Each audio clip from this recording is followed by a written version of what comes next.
6 të mëngjesit, sot forcat të mëdha ushtarako e policore serbe kanë ndërmarrë një sulm masiv ndaj disa fshatrave të komunës së Glogovcit. Më saktë, sulmi i forcave serbe është përqendruar kundër fshatrave në luginën e Llapushnikut, pri rrugës Prishtinë-Pej dhe kundër disa fshatrave të tjera që gjenden në grykën e Komoranit, theksohet në njoftimet e Qendrës për Informim të Kosovës. Dëshmitar okular kanë deklaruar se nga hapësira e kombinatit Feronikel, ku ka 3 ditë janë stacionuar forca të mëdha serbe, sot kanë shkuar në drejtim të fshatrave Vukovc, Poterk, Llapushnik, Arllap e Negroc. Forcat serbe kanë qenë të përcjellura edhe me tanke e autoblinda. Fillimisht sulmi i forcave serbe është bërë ndaj fshatrave Llapushnik e Vukovc, për t'u zgjeruar më pas rreth orës 9 edhe kundër fshatrave të tjera. Tashti për tashti nuk ka njoftime të viktimave të mundshme, por rreth orës 7:30 minuta janë parë si pasojë bombardimeve disa shtëpi në flakë tym në fshatrat Llapushnik e Vukovc.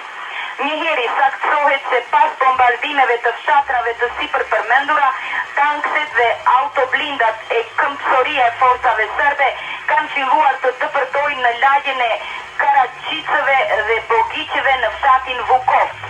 Nga droja e ndonjë masakre dhe në vetëmbrojtje të shtëpive dhe familjeve të tyre janë vërë mburat shqiptar që po bëjnë rezistencë të fuqishme të armatosur kundër forcave serbe, theksohet në njoftimet e burimeve shqiptare nga Glogovci. Gjatë sulmeve të forcave serbe, dëshmitar okular që kanë arritur të largohen nga hapësirat kritike, thonë se kanë parë si policët serb në disa lagje të fshatrave po u avën flakën shtëpive shqiptare. Dega e LDK-s në Glogovc po ashtu ka njoftuar se janë parë sot si forcat të mëdha serbe janë vendosur në Komoran dhe disa grupe policësh kanë hyrë në shtëpitë e lagjes së Berishajve.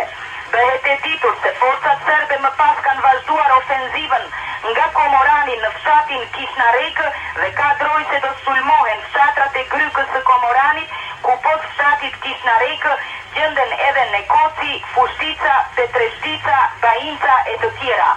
Në fund fare të them se sipas njoftimeve që sapo i morëm nga Glogovci, intensiteti i sulmeve të forcave serbe është në rritje dhe sulmet ndaj fshatrave të Glogovcit vazhdojnë edhe në këto qaste, por për shkak të luftimeve të ashpra që zhvillohen atje, nuk ka njoftime për viktima të mundshme, pas për një shqiptar të plagosur në orët e para të mëngjesit në fshatin Zabel i Ulët, gjatë kohës që ai dilte nga shtëpia e tij. Italia do të shërben si pararojnë në rast të ndërhyrjes ku kanë zgjeruar aksionet e sulmeve në shumë vendbanime të Kosovës, si në rrethinën e Komaranit, Lugut e Beranit, në Gjakov dhe Peja ndërprerje dhe lidhje telefonike. Për bilancin e të vrarëve të mundshëm akoma nuk dihet, post që burimet serbe njoftojnë për një policë të vrarë dhe një të plagosur. Valentina Saracini njofton nga Prishtina. Me qytetën e Klinës dhe Deçanit, si dhe me qytetin e Pejës, nuk ka kurfar komunikimi. Linjat telefonike janë çrregulluar, ndërsa këto rajone mbahen në rrethim të hekur të forcave serbe. Ajo që dihet nga orët e paradites është se shumë fshatra të Klinës granatohen nga forcat serbe, ndërsa edhe pse me shumë vështirësi arrin njoftimet nga Glogovci, Peja dhe Gjakova, mësohet se në këto komuna sot mbretëron gjendje tepër e rëndë. Siç kemi njoftuar edhe në programin e mëparshëm, forcat mëdha serbe të pajisura me armatime të rënda dhe me tanke, që ditë më parë janë vendosur në hapësirën e Feronikelit, sot rreth orës 6 të mëngjesit kanë ndërmarrë një sulm të ashpër ndaj fshatrave të Glogovcit, më saktë kundër fshatrave të grykës së Llapushnikut e të luginës së Komoranit. Nga granatimet në disa fshatra shihen shtëpi që digjen në flak. Siç mësojmë, luftimet po vazhdojnë edhe në orët e pasdites. Forcat serbe, pasi kanë granatuar, kanë dëpërtuar në lagjet e Karaqicëve dhe Bogiqeve në fshatin Vukoc. Një burim i Deutsche Welles që gjendet në fshatin Krajkovë, fshat ky 3 kilometra nga Komorani, ndërsa afër 1 kilometër nga Llapushniku, përmes telefonit na tha se forcat serbe vazhdojnë luftimet në fshatin Llapushnik dhe Vukoc.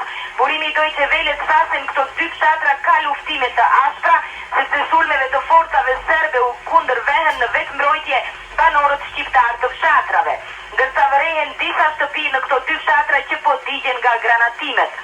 Edhe në Komoran shihen se si digjen disa shtëpi shqiptare, ndërsa dega e LDK-s në Glogovc informim të Kosovës se forcat serbe vazhdojnë ofenzivën nga Komorani në drejtim të fshatit Kishnarek. Mendohet se forcat serbe kanë qëllim të sulmojnë edhe fshatrat e Grykës së Komoranit, pra Kishnareken, Nekocin, Fushticën, Petreshticën dhe Bajicën, me qëllim që të dëpërtojnë pastaj deri në Caralev.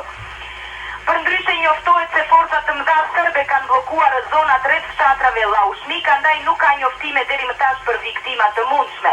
Ndërsa nga Peja në mesditë është bërë e ditur se dëgjohen lehonat e granatimeve në fshatrat e Lugut të Baranit, zonë në të cilën gjenden fshatrat Grabanicës, Delovë, Zajm e fshatrat të tjera që i përkasin komunës të Klinës.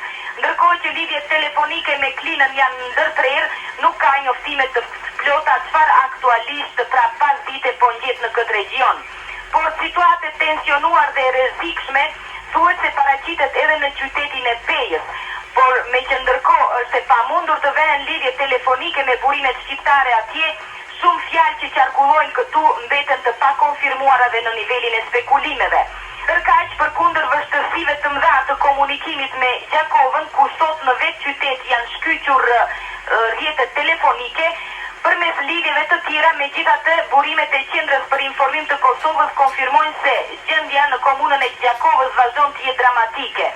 Që dje nuk janë ndërprerë granatimet nga forcat serbe të fshatrave të brezit kufitar me Shqipërinë, pra Smolica, Berjaha, Ponosheci, Popoci, Morina e të tjera. Por për shkak të